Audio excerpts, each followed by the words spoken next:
Hi, Mystery Recapped here. Today, I'm going to explain a comedy short film called Alternative Math. Spoilers ahead, watch out, and take care. The premise of the movie is set in a post-fact American society, where everything you say has to align with everyone else's opinion. In an elementary school, math teacher Mrs. Wells invites a student, Danny, to her class. Danny has failed his recent math test terribly and is very mad about it. However, he isn't mad that he didn't do well on the test. Instead, he is bothered by the teacher who gave him bad grades and said all of his answers were wrong.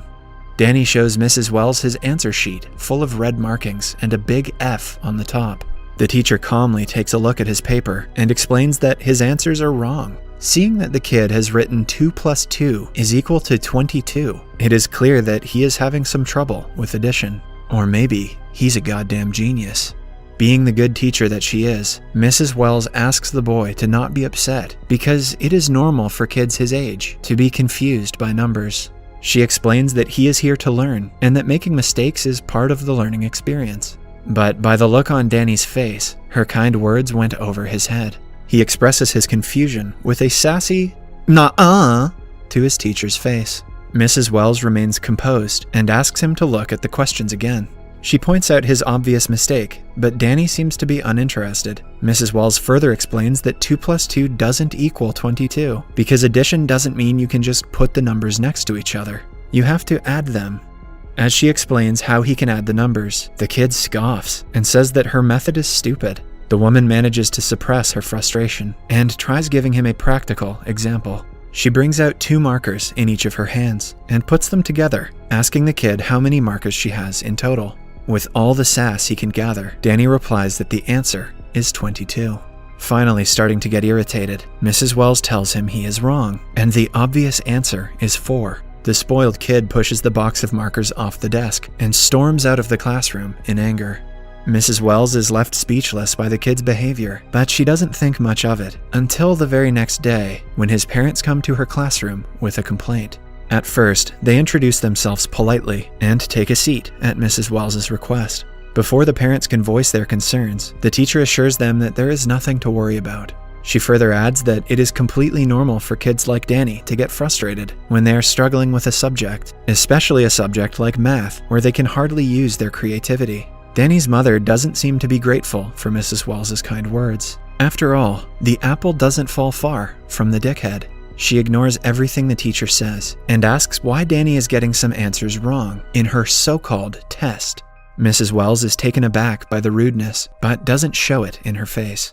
She composes herself and starts explaining what kinds of questions were on the test. After she states that Danny's answer to the question, "What is 2 plus 2?" was 22, the room goes silent. One might think the parents realized that it was their son's mistake, but to Mrs. Wells's surprise, they ask her to go on, waiting for her to prove her point. It becomes clear that the couple doesn't understand that the kid's answer is wrong. The teacher bluntly says that 22 is not the right answer. The mother, in utter disbelief, asks Mrs. Wells who says that the answer is wrong. Mrs. Wells replies that is how math works. The couple misses the whole point and accuses Mrs. Wells of calling their son stupid.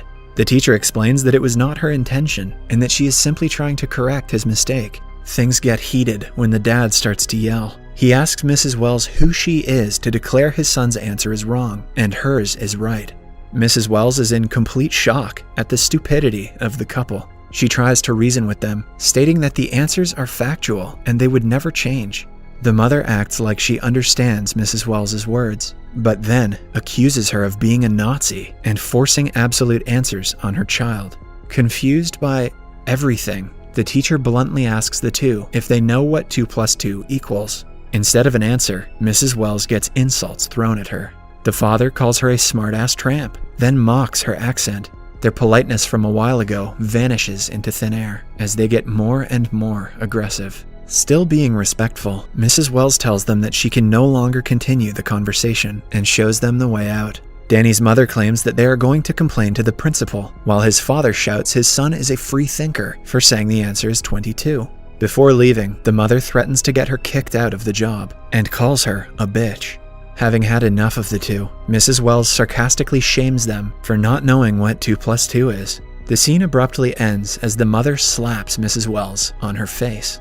The following day, the principal comes to Mrs. Wells's class to discuss the matter. He immediately gets to the point and asks her what the issue was with Danny's parents. Mrs. Wells announces that it got a little crazy because the parents weren't cooperating. She inquires how the management is handling the situation, only to find out that they want her to apologize to the parents. This makes her mad because the mother was the one who hit her. The principal has a problem with Mrs. Wells telling the kids that their answer is wrong.